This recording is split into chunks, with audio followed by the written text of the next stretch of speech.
अस्सलाम वालेकुम। ये सी एन लैब 11 का क्वेश्चन नंबर 2 है जिसमें हमें ये टोपोलॉजी बनानी है सिस्को पैकेट ट्रेसर पे, जो कि वीलैन इंटर वीलैन राउटिंग और डायनेमिक आईपीस मतलब डीएचसीपी जो हमने लैब 4 में किया था।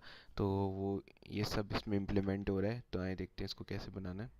तो सबसे पहले इसके लिए हम यहाँ पे टोपोलॉजी मैंने बना ली है पहले। तो इसमें तीन नेटवर्क्स करे थे मैंने, तो वीलैन ए, वीलैन बी, वीलैन सी 10 20 30 मैंने रख लिया है।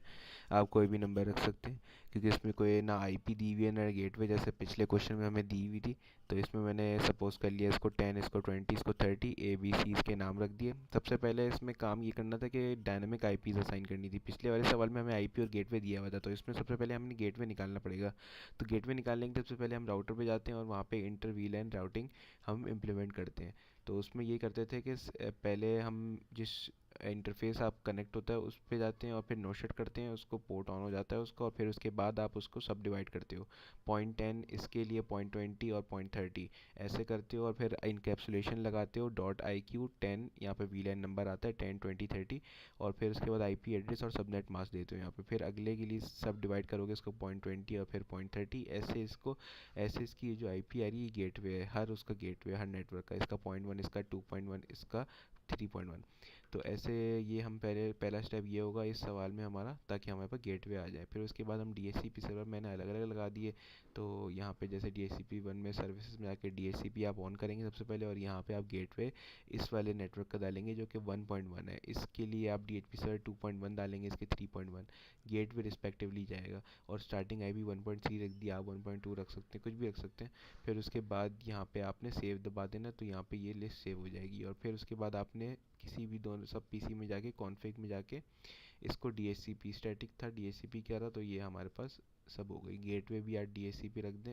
याद रहे सर्वर को हमेशा स्टैटिक आईपी जाती है, तो स्टैटिक आईपी हमने यहाँ पे इसको गेटवे और इसको आईपी दे दी। सेम ये डीएचसीपी तीनों बाकी दोनों डीएचसीपी सर्वर के साथ भी सेम काम किया है। और फिर पीसीज को हमने स्टैटिक से डीएचसीपी बना दिया, तो डायनेमिक आईपी असाइन हुआ। ये हमारा पहला पार्ट था, डायनेमिक आईपी असाइन करना।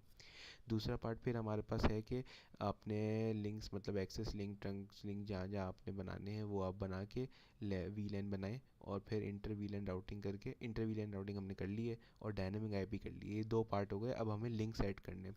तो सबसे पहले आप इस स्विच पे आएंगे और access links, access list link आप बना देंगे यहाँ पे। सबसे पहले कॉन्फ़िग टी में जाते हैं और फिर वी लैन का नाम नंबर जो भी होता है वो लिखते हैं और फिर नाम लगते हैं और फिर एग्ज़िट कर देते हैं। और फिर इंटरफेस आप बारी बारी देखते हैं कि ये किससे कनेक्ट है। तो ये तीन चार आपके पास इंटरफेस है, तो ये बारी बारी 1 2 3 4, और फिर आप इसमें switch port mode access link आप क्रिएट कर रहे हैं इसके अंदर, कि ये और ये आपस में कम्युनिकेट कर पाए, लेकिन इसके बाहर नहीं कर पाए अभी तक के लिए, जब तक ट्रंक नहीं इम्प्लीमेंट हुआ है। तो ये आपने ये चारों इंटरफेस पे आपने ये कर दिया एक्सेस, इसको इम्प्लीमेंट, इसको इनेबल हो गया। फिर उसके बाद इसी स्विच, फिर आपने, हाँ, इस वाले नेटवर्क में भी सेम काम करना है क्योंकि इसको 30 दिया हुआ है। तो यहाँ पे आके आपने इसकी सी एल आई पे आके इसकी एक्सेस लिंक बना देना है आपने, ये जैसे इधर बनाया हुआ है सेम वैसे ही जो पहले क्वेश्चन में भी हम करते आए हैं। तो सेम ऐसे ही था। तो और फिर इसके अंदर भी एक पीसी है, तो मैंने इसको भी 20 लिया, तो सेम इसके स्विच के अंदर जाके सी एल आई के अंदर जाके इसको भी एक्सेस लिंक बना देना है।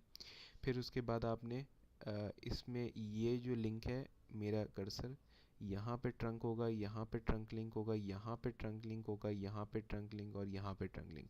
तो टोटल 5 ट्रंक लिंक है। हाँ। तो फिर उसके बाद बारी बारी हर स्विच पे जाके आपको करना पड़ेगा इम्प्लीमेंट। सबसे पहले आप इस स्विच पे आ जाएं। यहाँ पे आने के बाद आपने जब एक्सेस लिस्ट कर लिया था, फिर आपने सबसे पहले इसको स्विच मोड ट्रंक करना है ताकि ये इस इंटरफेस पे ये इनेबल हो जाए। फिर उसके बाद में आपने उसने अलाउ कर देना है वीलैन 10 20 30। पहले मैंने 10 किया था, फिर मैंने सोचा कि 20 30 भी तो डेटा भेजेंगे, तो 10 20 तीनों को यहाँ पे अलाउ करना पड़ेगा। हर स्विच में तीनों अलाउ होंगे, ये याद रखना है। ये करने के बाद एग्ज़िट कर देना, तो इस स्विच का काम हो गया, यहीं तक था। फिर उसके बाद इस स्विच पे आना है आपने। इस स्विच पे आके आपने दोनों इंटरफेस पे आपने पहले इनेबल कर देना है ट्रंक को। फिर उसके बाद आपने, पहले मैंने वो कर दिया था, फिर उसके बाद मैं भूल गया था, तो खैर वो पहले काम करना है आपने। फिर उसके बाद यहाँ पे आपने वीलैन दोबारा क्रिएट कर देना है तीनों ए बी सी, ताकि इसके पास डेटा हो तीनों वीलैन का, ताकि ये आगे फिर पास ऑन कर सके डेटा।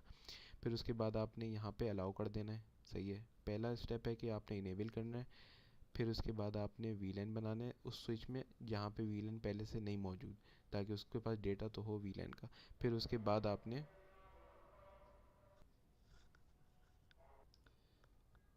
अच्छा, फिर उसके बाद जो है आपने यहाँ पे कर लिया इसको अलाउ तीनों जगह बनाने के बाद। फिर उसके बाद इस स्विच पे सेम काम होंगे। इस वाले पे लेकिन सबसे पहले आप राउटर का ऐड करोगे। इस सी एल आई पे राउटर का ये इंटरफेस पे आपने जाके उसको मोड को इनेबल कर देना है, ट्रंक को। सही है। और फिर बाकी इन दो इंटरफेस के लिए, इसके लिए तो एक्सेस लिस्ट हुई हुई है, तो ये दोनों इंटरफेस बचे, इन दोनों के लिए आपने इनेबल करके इसको बाकी दो वीलैन दे देना। और फिर उसके बाद इस स्विच की बारी आएगी। इस स्विच में सेम यही काम होगा, इस ये वाले स्विच जैसा। दोनों इंटरफेस पे आप इसको इनेबल करोगे और फिर उसके बाद अलाउ करोगे और वी लैन इस पे क्रिएट कर दोगे तीनों ए बी सी, ताकि इसके पास तीनों का डेटा आ जाए। और बस ये तो हमने देख लिया था एक्सेस लिस्ट। और इसकी ट्रंक मोड ये वाले इंटरफेस पे सिर्फ इनेबल होगा। तो इसका रिज़ल्ट देख लेते हैं क्या होगा। जैसे ये एक्सेस लिस्ट है तो यहाँ पे भेज पाएगा अपने ही वी लैन में, किसी को भी भेज के देख लें सक्सेसफुल, नीचे देखते रहिएगा आप आउटपुट। फिर यहाँ से आप डिफरेंट वी लैन पे भी दे भेज सकते हो, क्योंकि राउटर को हमने कर लिया था कॉन्फ़िग वगैरह और ट्रंक यहाँ पे इनेबल है, तो इसलिए वो आगे भेज सकता है दूसरे से कम्युनिकेट। यहाँ से इस वाले पे भी भेज सकता है। अगर आप बी से सी भेजें वो भी चला जाएगा सक्सेसफुल, अगर बी से ए भेजें तो वो भी सक्सेसफुल होगा। तो ये थे हमारा क्वेश्चन नंबर 2। Thank you.